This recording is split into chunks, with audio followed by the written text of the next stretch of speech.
Қайырлы күн, YouTube оқырмандары. Жүрек жарасы арнасына қош келдіңіздер. Толқын бір үйдің кенже қызы. Бұлай өскен бойжеткенді әкесі де, шешесі де бетінен қаққан емес. Толқын өз қалағанына оңай жететін. Бала кезінде сүйкімді томпақ болған. Сұлу мүсінді әдемі қыз болып бойжетті. 11 сыныпқа өткенге оқуға түсу үшін репетитор жалдады. Репетитор Жақсылық есімді аға еді. Жақсылықтың жасы 40-қа таяп қалған жан-жақты білімді азамат. Өз жасынан әлдеқайда жас көрінетін, сымдай тартылған. Сымбатына қарап, ешкім оны әйелі бар отағасы, 4 баланың әкесі деп болжай алмайды. Танысқан күннен бастап мұғалім мен оқушы арасында әлде бір жылылық пайда болғандай еді. Толқын жарқырап кіріп келгенде Жақсылық löп еткен жүрегін тізгіндей алмай ұзақ отырған. Бойжеткенде ағайға қарап аңтарылып қалды. Көрікті жігіт ағасы өзіне күлімдеп қарап отырғанын көргенде беті ду етіп қызарып кетті. Мұғалім мен оқушы сол күннен бері бір-біріне етене жақын бола бастады. Толқын репетиторға баратын күнін тағатсыздана күтетін. Жақсылықта аптасына 2 рет жүрегіне жылулық сыйлаған жанды бір көргісі келіп ынтығатын күйге жетті. Жақсылықтың әйелі Сәнді күйеуінің бойындағы өзгерісті бірден байқады. Әпсетте 20-дағы жігітте қан тасып, көзі жайнап шыққаннан-ақ күдіктенді. Әке деп жұмыстан келгенде алдынан құлыншықтай құлдыраңдап шыққан 4 баласын бұрынғыдай көзге ілмейді. Сәндіні бар ма жоқ па деп байқамайтын болды. Ақ некелі төсегінен жерініп бөлек жататынды шығарынды. Сәнді болмысынан жуас, көндіккіш әйел еді. Сол мінезімен әсіресе қайын жұртына жағады. Ата-енесі біздің Сәнді деп келіндеріне шаң жуытпайтынына сондықтан. Дүние төңкеріліп жатса да үндемей құтылатын келіншек күйеуінің сатқындығын мойындай алмады. Кім? Мені кімге айырбастады деп түн баласы көз ілмей дөңбекшіп шығатын болды. Күйеуінің ізін аңдыды. Жақсылық 40-қа таяған шағында лап етіп тұтанған махаббатын ауыздықтай алмады. Кәмелеттік жасқа толмаған оқушыға ғашық болып қалатынын кім білген. Жақсылықтың көзін шел басты.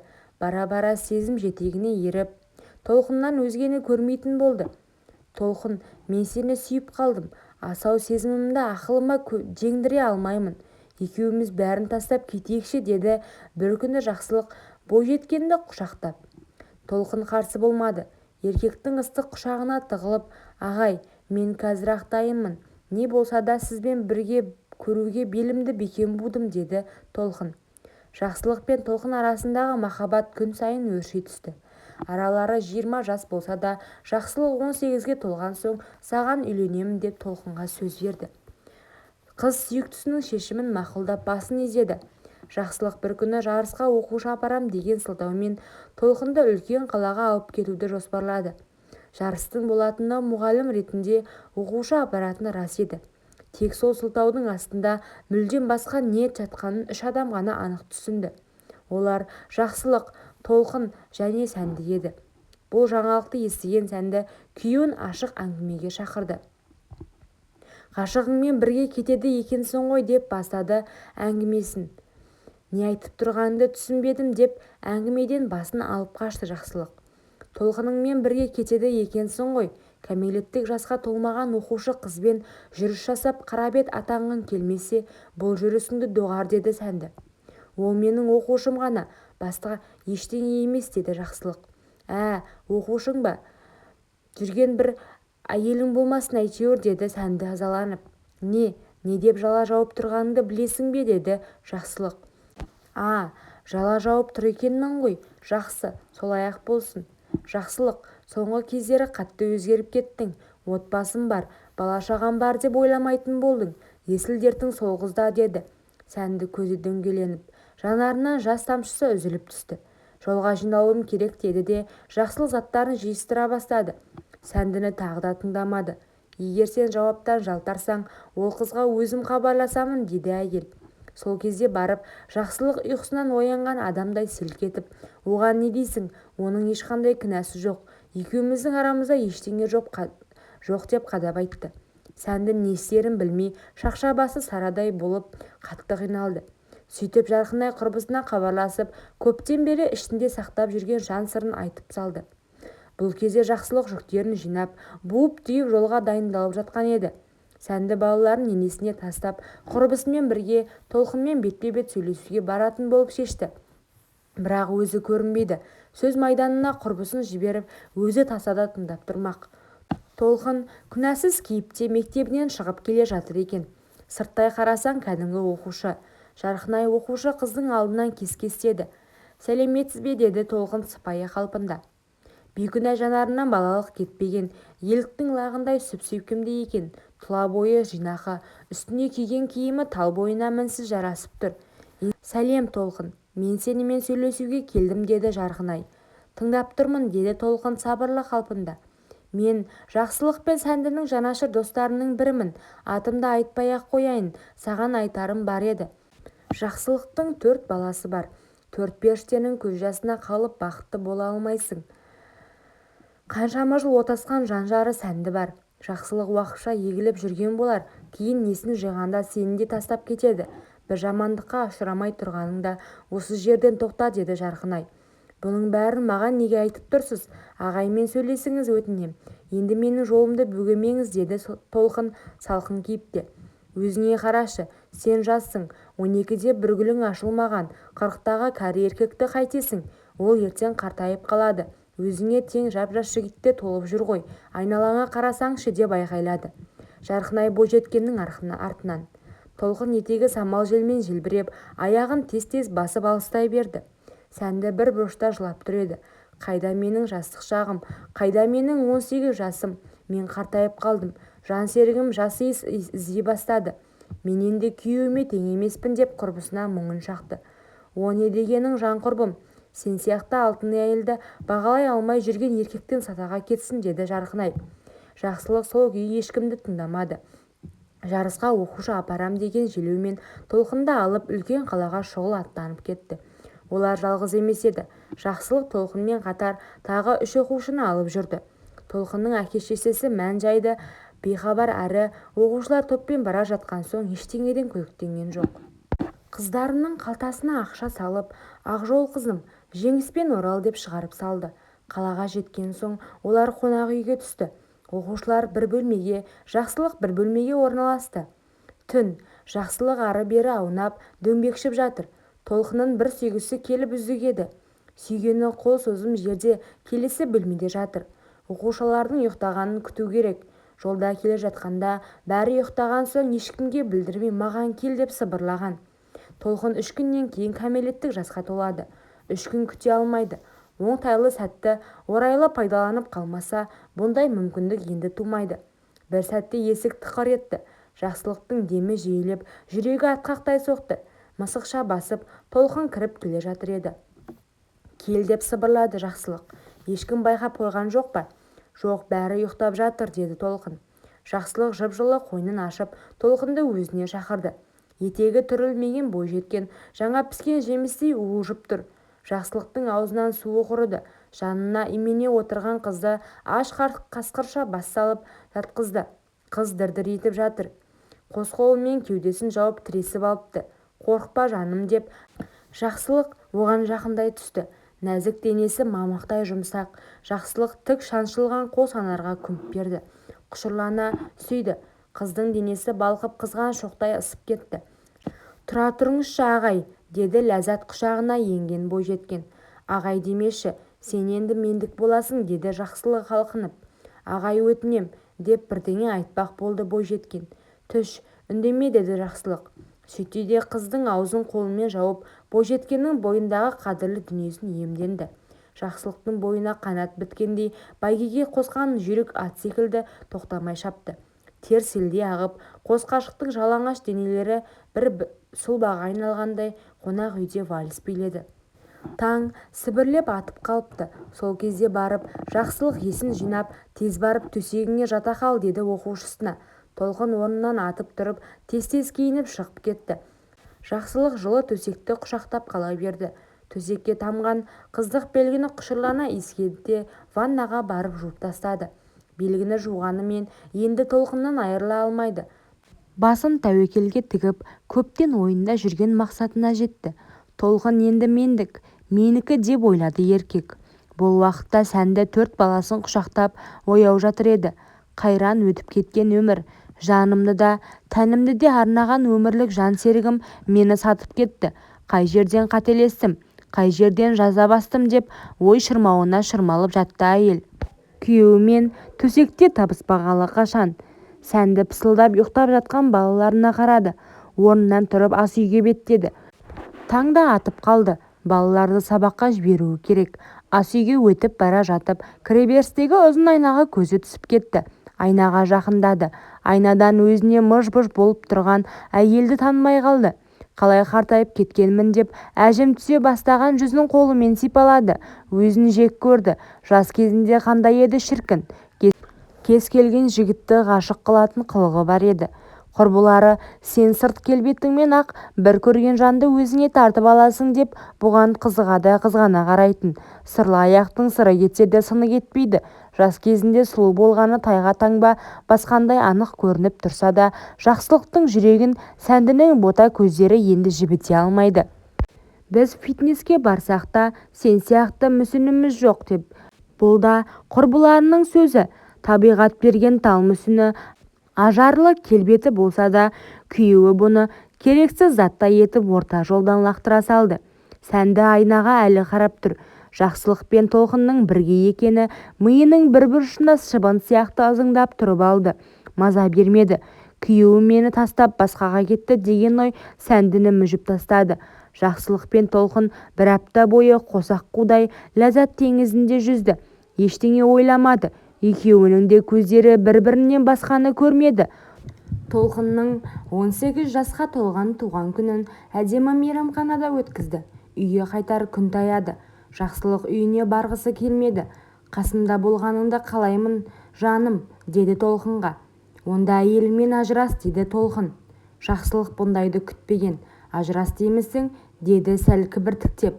Әрине, заң жүзінде ажырасып маған үйленсең, дәл қазір дайынмын, деді толқын. Бірақ балаларым, деді де, Жақсылық тілін тістеп отырып қалды. Көз алдына 4 баласы бірінен соң бірі келіп тұра қалды. Толқын өзгеріп кеткен секілді. Періштедей пәк қызы өз қолымен әйелге айналдырғаны рас. Жақсылық не дерін білмеді. Судың да сұрауы бар. Қонақ үйде өткен бір апталық ләззат түннің есесін Жақсылықта, толқында бірнеше есе етіп, азаппен қайтаратындарын білген жоқ. Жақсылық үйге келгенде Сәнді үндемеді. Ештеңе болмағандай шай тамағын дайындап беріп, өзі жұмысына жиналып кетіп қалды. 4 баласы да үйде жоқ екен. Жақсылық соқа басы сопайып жалғыз қалды. Есіне енді түсті. Балалары өсіп-өсіп, бірі мектепке, бірі колледжге, әйтеуір әркім өз өмірімен жан-жаққа кеткен екен. Қалай байқамаған? Балалары қай кезде өсіп кетті? Бұл қайда жүр? Жақсылық сонда барып, бармағын тістеп, арзан қызықтың соңында кетіп, балаларына әке жылулығын бере алмағанын түсінді. Толқынды сүймей қалған тәрізді. Жас қыздың қызығы басылып қалған секілді. Бұрынғы өліп өшкен сезім жоқ. Толқын телефон шалып жатыр екен. Жақсылық жауап бергісі келмей, телефонды тастай салды. Сәнді екеуі маңдай терімен алған үйдің төбесіне қарап жатып ұзақ ойланды. Сәнді, жан-жарым, бәрін біліп, түсініп жүрсе де үнсіз, одан да айғайлап ашуланғаны жақсы еді. Жақсылық сонда ғана өз әйелін жоғалтып алғанын түсінді. Мен не істедім, не істеп қойдым мен деп селкілдеп жылады. Толқын әлі телефон шалып жатыр. Бір кезде барып алып еді, әр жағынан толқынның шаңқ еткен жағымсыз дауысы шықты. Өз дегеніңе жеттің болды ма? Енді мен саған керек емеспін бе? Мені осылай шүберек сияқты лақтыра саласың ба? Деді толқын. Ақырын сөйле, не дейсің? Деді Жақсылық. Мен бәріне айтамын. Мені бұзғаныңды жайып саламын.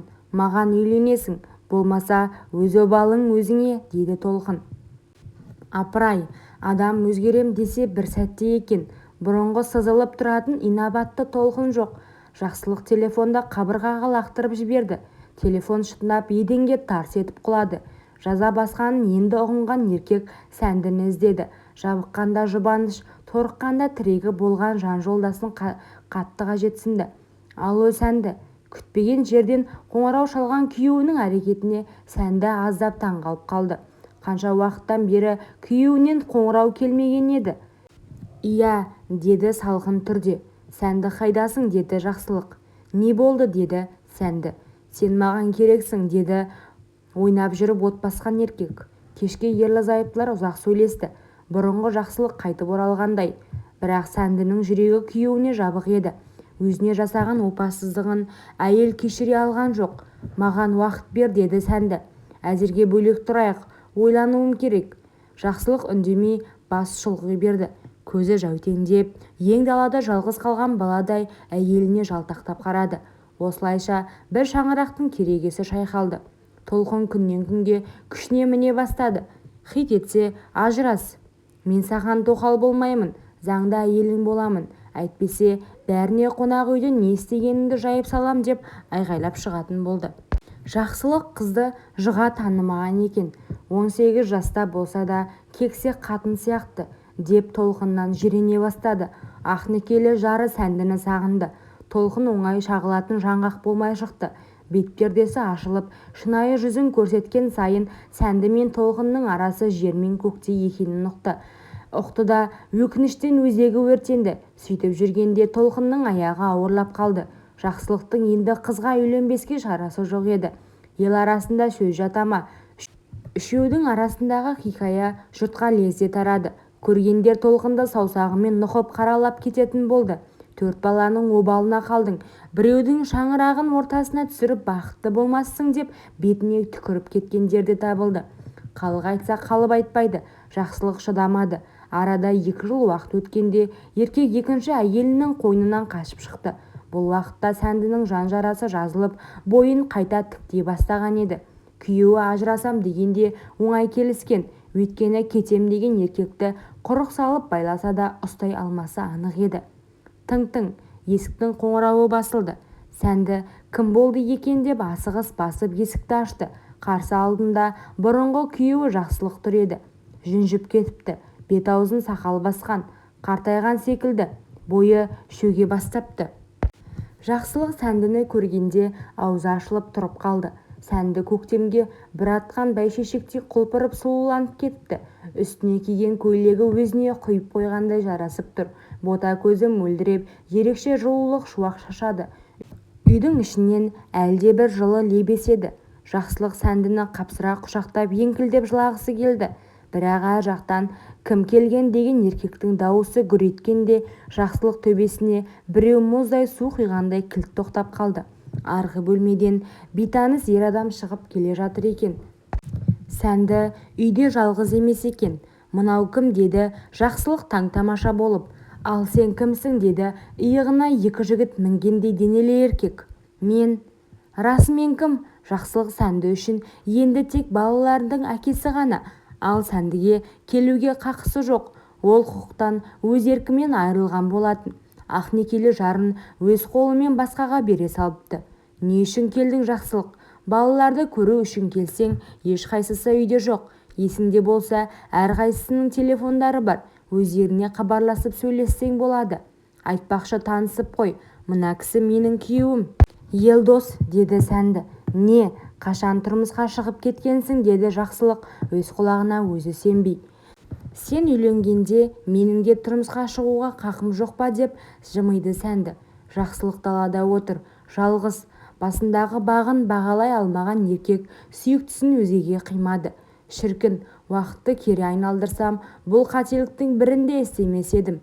Жас иістен садаға кеткір деп ойлады Толқынның қытымыр мінезінен зәрезап болған Жақсылық. Қазақ, кіммен қарайсаң сонымен дейді. Қатын жаман болса, бұл жалғанның тозағы емес пе деп бұрынғы шалдар қалай дәл тауып айтып кеткен. Келін емес, келсап қой, әдесем дейді. Сәндіден артығы жоқ еді. Тәп-тәуір әйеліңнің қадірін білмедің, балам, деп кәрі шешесі де күнде құлақ етін жиды. Жақсылық есік алдында кешке дейін мөлиіп отырды. Жаман су, жан дертін тек жаман су ғана басар.